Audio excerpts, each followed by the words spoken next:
And we are live at Midweek Motivation Live with Patrick Lee. Let me turn off the phone. This phone has been blowing up this morning already with business and things going on in life. I'm going to give you just a second for people to tune on. Excuse me, I'm going to grab my cup of coffee. I'll be right back.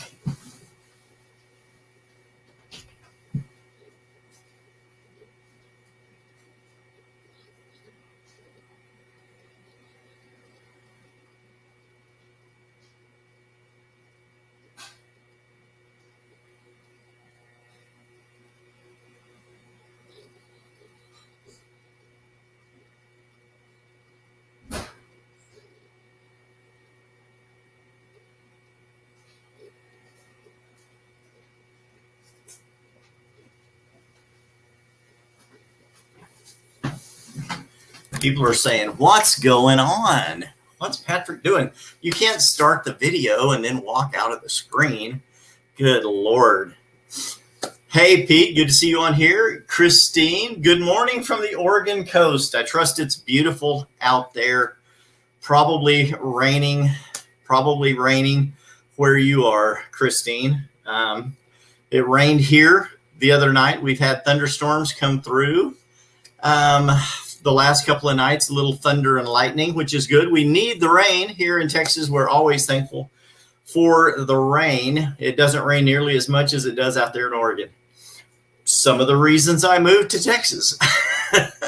We used to say when I was a kid in Oregon that people don't tan in Oregon, they rust. That was one of our jokes.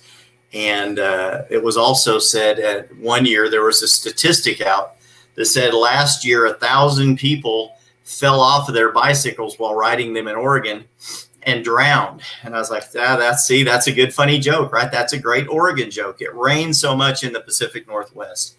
Anyway, yes. Sal, it's good to see you on here this morning. Pete, yes, correct. That's what happens when you work your hustle, my brother. Coffee.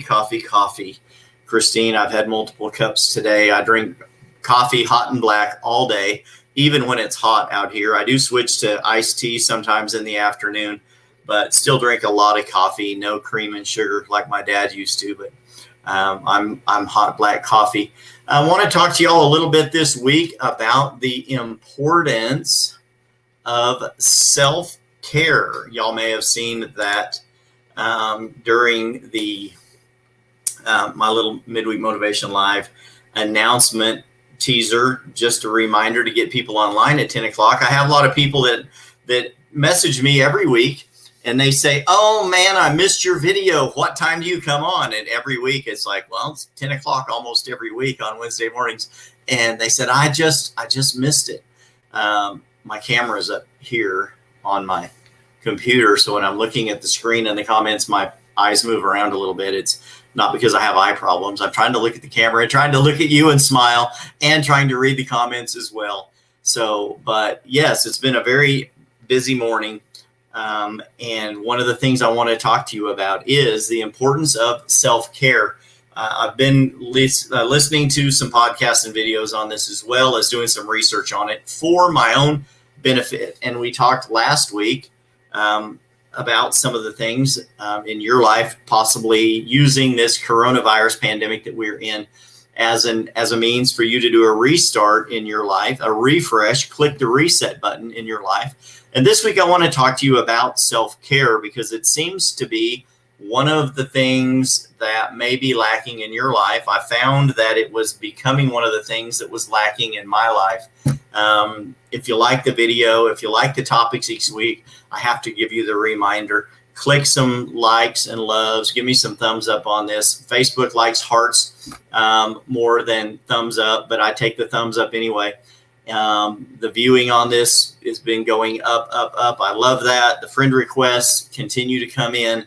I love that. The followers on Instagram are coming in, and this also gets broadcast live on YouTube as well at the same time as we're live right now on Facebook. So using StreamYard, my new streaming service that I use on here, I love this with my Patrick Lee Group blue and my banners has the scrolling ticker across the bottom of the screen. And last week, I actually used that live. There's a brand new service, StreamYard Mobile, and I can use StreamYard to stream live to multiple platforms on my cell phone while I'm out walking around and working, which is nonstop. So Peter knows me. A lot of y'all know me on here. I am a self-proclaimed workaholic. I do tend to overwork myself, and I stay up too late. And I drink a lot of coffee, and I try to help a ton of people. So there is a time in my life that I need to take a break, a look back at things, and start realizing the importance of self-care during these times that we're going through. Now, they're always important, right? Don't get me wrong. Self-care is always important. I think it's a little bit more important right now simply because all of the added stressors, the different things that are affecting our life, we're getting bombarded from all different sides based on the amount of time you spend on social media. And if you don't spend a lot of time on social media, then I think you're getting bombarded probably by the people you talk to at work. If you're at home, the people you talk to at home. Everyone is opinionated, highly opinionated, and separated from one side of the fence to the other about what they believe about coronavirus, what they believe about the political system, what they believe or what they want to say or rant about our police departments. Some of the silly things that are going on online, people that are spreading what they believe to be truth, people that are spreading out and out lies, tyrannical statements about our government and the police department. So there's so many things that we are being hit with that if we don't stop and take a moment to take care of ourselves, our mind, our body, and our spirit, that we are going to suffer some pretty bad consequences during this time. Some of this may be, hitting you pretty close to home. These things they're just important to us. Pete says workaholic, but an awesome work ethic. Dude, you just made my day. That says a lot. I got my work ethic from my dad, Ken Lee. You guys know me. He passed away end of January of this year, and he spent a career in the Navy. During that stint in the Navy, he was exposed to a ton of asbestos on the ship that he was stationed on, a warship and a battleship, and was a hospital corpsman in the Navy. And his career when he got out of the Navy was to go directly into the hospital, and ran the emergency medical services for my hometown for 38 years until he retired. At that one job, he took our personal station wagon that we owned when I was a child. The hospital got him a little gumball machine that you could, those little red lights that you could plug into the lighter, and a stretcher, and the third seat in our station wagon would lay down, and our car became an ambulance for our little bitty hometown in Oregon, where my mother and brother and other family members still live. So at that point, he built that emergency medical system services department with a partner, Dave Elliott, who is still an amazing friend to my father for 40 or 50 years. And they ran the emergency medical services department for our hometown. My dad wore a radio on his hip almost his entire life. And it doesn't matter if we were at home eating dinner, at a graduation or a party or a birthday party or church. My dad would be up on stage in church leading the song service, and the radio would go off. There had been an accident and they needed the ambulance, and my dad would come running to go take care of other people. And during that time, he was raising 5 kids, helping out a lot of our friends as well that may have not had a good situation in their life. Hey, Aubrey, yes, your son is a corpsman. There you go, man. It's a very important career. We love our people in the medical services. So during that time, for 38 years, he built that up to 3 state-of-the-art ambulances and a complete ambulance garage, a large crew of volunteer paramedics that would work. And it was like pulling teeth to get my dad to give the radio to somebody to watch, to be on watch for him, so he could go to a high school graduation or a family reunion or a vacation, which was very rare. We would camp as a child.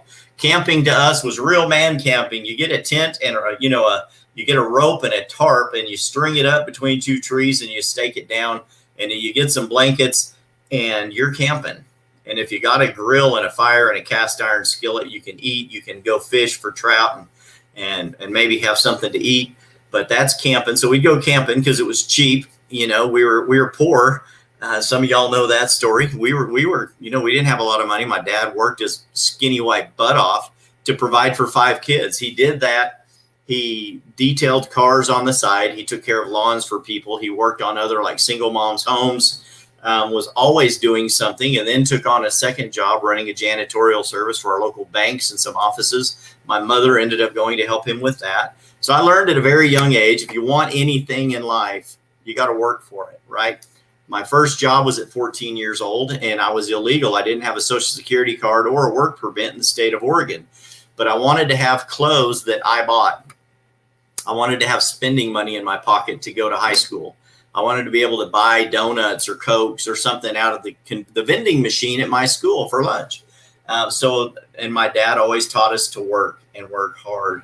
So I started out working at a very young age. They eventually fired me working at this restaurant washing dishes. They had to let me go because it wasn't legal for them to pay me. So I took that money and I bought clothes, and then I went and got another job as soon as I was legal, and then started doing things to try to help out my parents. I wanted to pay my own way. I didn't want my parents to have to pay for me.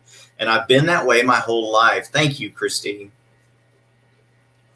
That means a lot. My dad was a superhero. So when you spend your whole life taking care of other people and working hard to make sure the people that you like and love have enough, it's very easy for us to not take care of ourselves. And you may be in the same boat. You know what I mean?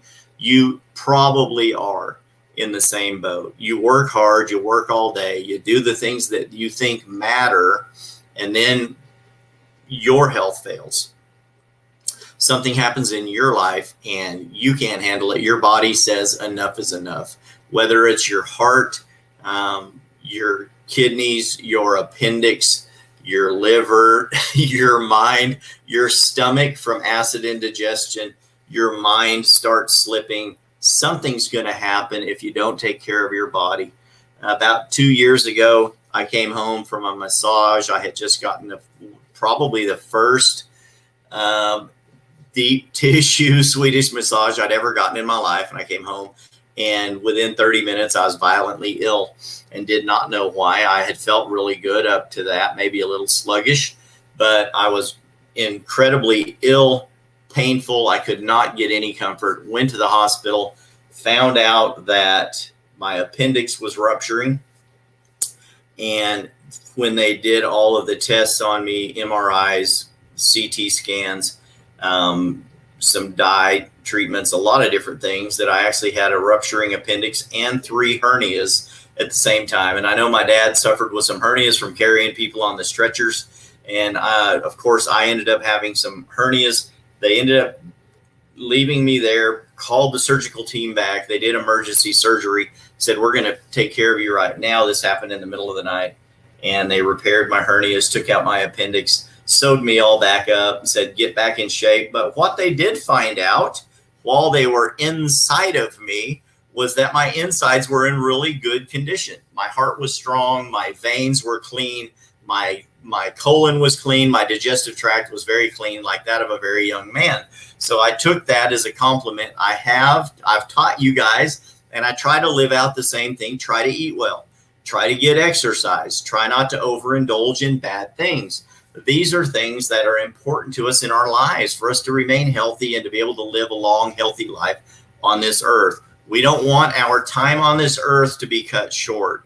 My dad's was cut short. He was in his mid-80s, but he contracted cancer from the asbestos in his body from when he was in the military.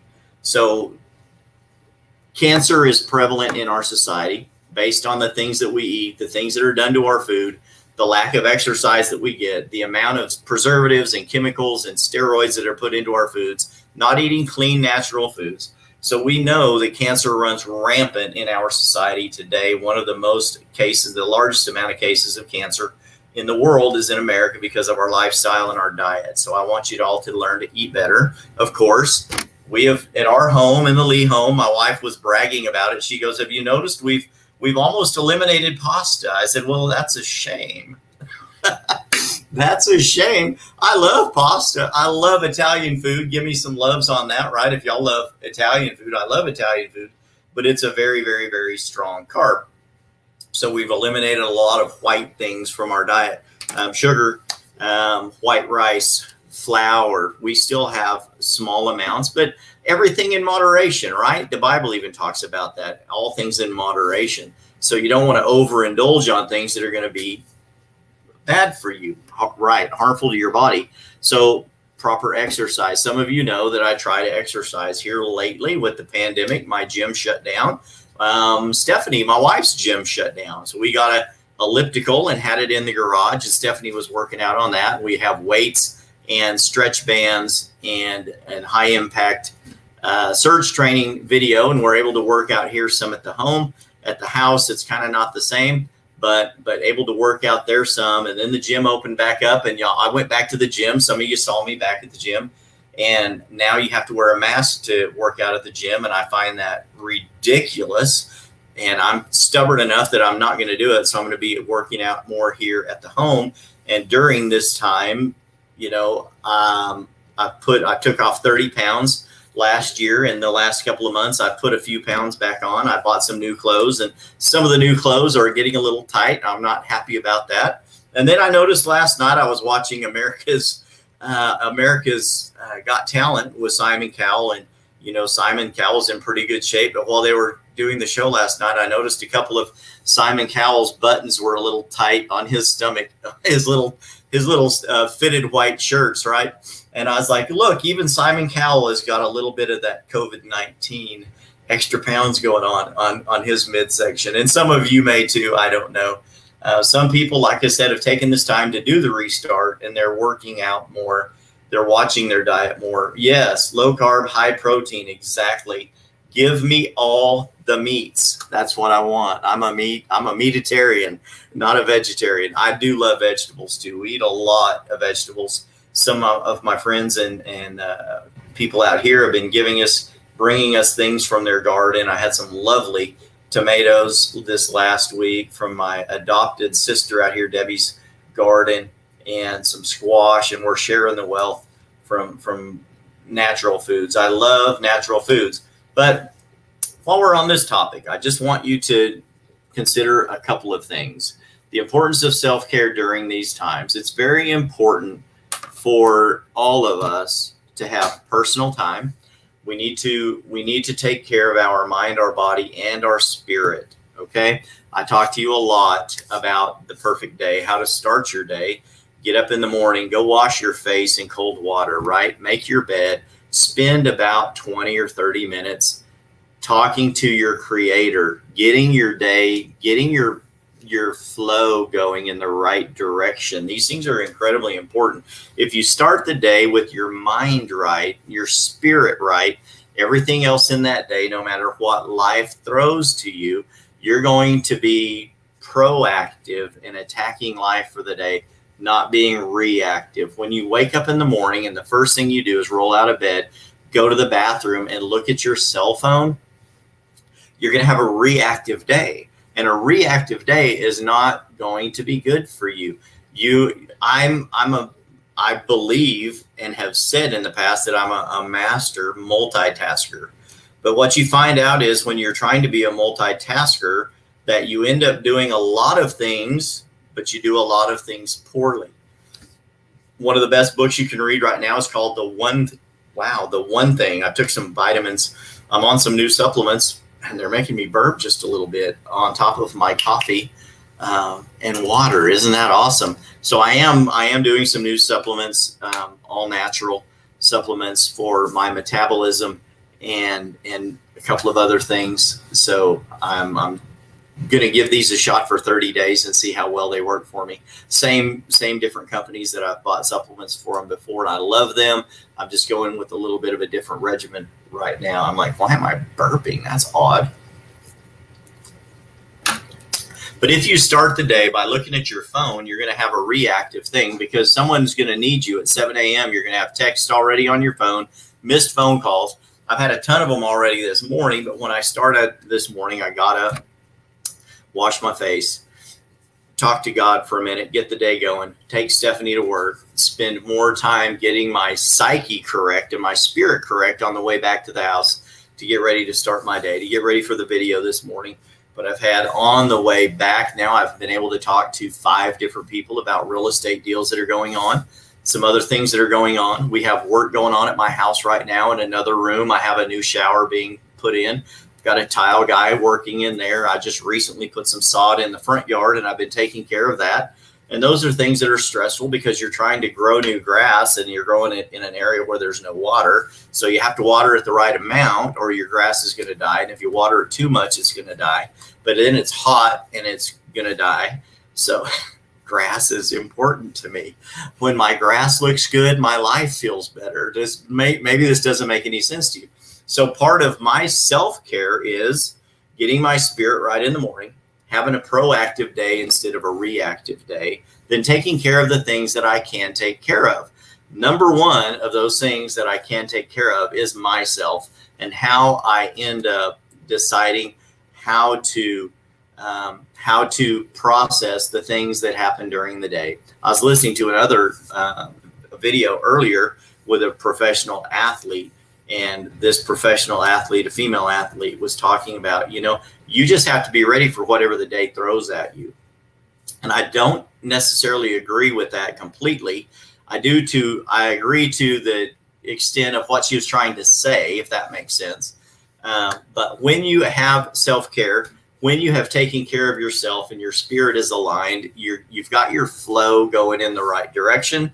A lot of things that life throws at you are just going to bounce off. They're not going to be important to you.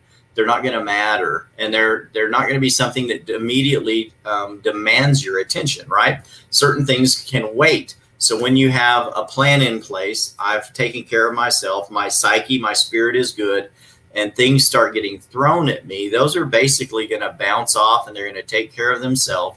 You don't want to get stressed over being reactive to all of these things. Does that make sense? So if you have not taken care of your mind, if you have not gotten enough rest, because I am a night owl, but there is a point, and my dad was guilty of this. So I'm like my dad. My dad would come home and eat dinner and a lot of times fall asleep on the couch, take a nap, then get up, take care of some things. Then used to love to watch Johnny Carson, but then go to bed at night and would stay up fairly late. And I am the same way. So sometimes I'll jump back on the computer for a while, get a little bit of work done, and then end up going to bed. So I still get a decent amount of sleep at nights. Probably not as much as some people. Some people require a whole lot more. They go to bed at 8:30 at night, but I'm not 3 anymore. I don't think I need to go to bed before the sun goes down. Yeah, anyway, that used to drive me batty when my mom would try to make all of us kids go to bed early because we were too rambunctious and we obviously needed more sleep. So she would say, everybody go to bed. And we're like, it's 7:30 and the sun is still shining. Our friends are still out playing. Anyway, you kind of know where I'm going with that. We need the proper amount of rest in our life. So it may be 4 hours a night for you. It may be 8 hours for you. Stephanie requires 8 hours of sleep, or she's just not as productive the next day. She can tell her whole day does not go well if she doesn't get the right amount of sleep. And I understand that. I've never been one of those people. I can get up and be ready to hit the ground running 4 or 5 hours of sleep and I'm good. So that's just my physiology, the way my body works. So maybe some of this is resonating with you and you're feeling, hey, I'm guilty of this. I don't take as good a care of myself as I should.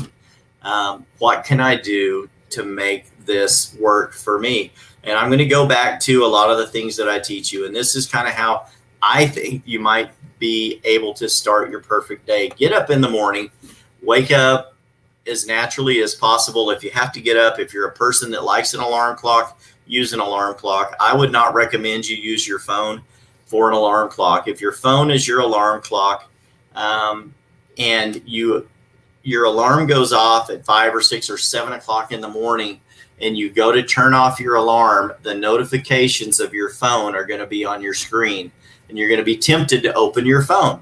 And once you start opening your phone and seeing what's going on and what you missed, you're going to have a reactive day. So try to open up your eyes naturally or with a separate alarm clock. They make a lot of them out there with different noises and things that would work for you, but use a regular alarm clock, one that doesn't jar you awake, because I believe that's bad for your heart and your mind. A lot of people have heart attacks in their midlife years because of an alarm clock. They're trained that alarm, when that alarm goes off, it's called an alarm clock for a reason. It's an alarm. It's an alarming experience. It's not good for you. It stresses you out. It stresses out your heart. So try to wake up as naturally as possible. But if you have an alarm clock that has an increasing volume that can start with a sound that gets louder and louder and louder until you hear it and become aware, I would recommend you do that. Don't have your phone in your room, period. If it charges at night like mine does, have it charging in another room. So when you get up, go to the bathroom, wash your face with cold water. It's going to jar you awake a little bit. It's going to refresh you, and you can start getting in tune with your day. Spend 15, 20, 30 minutes, say a prayer, get in vibe with the universe, whatever it is that you believe to do. And I don't mean to take that lightly. I'm a Christian. I believe God created the universe. So if you need to get in touch with the universe, get in touch with God, talk to God, say a prayer to your higher power, thank him for bringing you through another day, and ask him how he wants you to bless other people during the day. At that point, you need to get some nutrition in your body early on. That's going to speed up your metabolism. It's going to give you strength and clarity during your day. You need protein in the morning to get your body going. At that time, you should have some kind of a list or a calendar laid out for what your day is going to look like. Hopefully you've done that the night before. But if you're going through these things and you start becoming proactive in your morning, you're going to have a much better opportunity to make it through the day the way you want to make it through the day. Plan sometime, whether it's in the morning or the evening, to work out. Exercise, physical exercise, does bring clarity to the mind. It raises a lot of levels of different things in your body. Adrenaline, of course, get the blood pumping so you get more oxygen to your body. All of those things are going to add clarity to your mind. It's going to clear your mind, and it's good for your health. Bodies in motion are healthy bodies. So some of you may have a job where you're required to walk a lot during the day. That's good. If you want to have a step counter, do that. But also don't forget a lot of other things that are important. Your diet, number one. Your rest, number two. Your spirit, number three. But there are a lot of other things that can come into this, and I would recommend, if you Google self-care, you'd be amazed at the amount of topics that come up along those lines. But part of self-care during these times, before I sign off here, I've taken enough of your time. I appreciate you coming every week, but one of the most important things we can talk about in self-care is, as while we're on this subject, is emotional care. You need friends, you need confidants, you need people in your life that can help pour into you and also help bring greatness out of you. I believe greatness is inside each and every one of us, and we need to associate with people that help bring that out of us. We don't need to associate with people that bring out strife, division, anger, those kind of things, negativity in our life. We need to stay away from those kind of people. Guard your heart, your mind, your body, your diet, all of those from negative people that bring out the worst in you. You don't need to be hanging out with people that are tempting you to go do things that you shouldn't do, to stay up later than you should stay up, to go to places you shouldn't go, and to have conversations that you shouldn't have. You need to have the tough conversations, yes, as they pertain to life and business, because once you've had those conversations, you've made those decisions, you have clear vision of how to move forward. But if you're having these conversations with people that just bring up strife, they want to complain about everything, they're not happy with everything that's going on. Did you watch this video? Did you watch that video? Can you believe that doctor said that we need to wear masks and this one says we don't need to wear masks? It doesn't matter. You need to stay off of those kinds of conversations if you need to exercise self-care in your life. You do have to stand up for something or you'll fall for anything. I believe that. but make those decisions in your life, the kind of person you're going to be. Stand up for the things with conviction that you need to stand up for. I'm not telling you not to have convictions. Those are very important to self-care in your life. For you to be true, we've talked about this many times. You need to be true to who you are. I've given you exercises on how to kind of find out who you are, what things are important in your life and what things are not. But you do need to stay away or limit, curtail the amount of conversations and time you spend with negative people or inviting negativity or engaging in negative activity, especially on social media. So try to limit the amount of time you spend on social media, because you will be tempted and roped into negativity, things that are not good for you. Okay, so that's my advice to you this week. I hope this has helped you. Self-care, very important during this pandemic that we are in. This is the last week in July 2020. For the sake of posterity, I put that date in here. And in the future, when people are listening to this podcast, they will know at that point what we were talking about during this time. So yes, please, the importance of self-care. I hope this has meant something to you this week. This has been Patrick Lee with Midweek Motivation. I will see you next week at 10 a.m. Live. You guys have a blessed week. I'll talk to you soon. Bye-bye.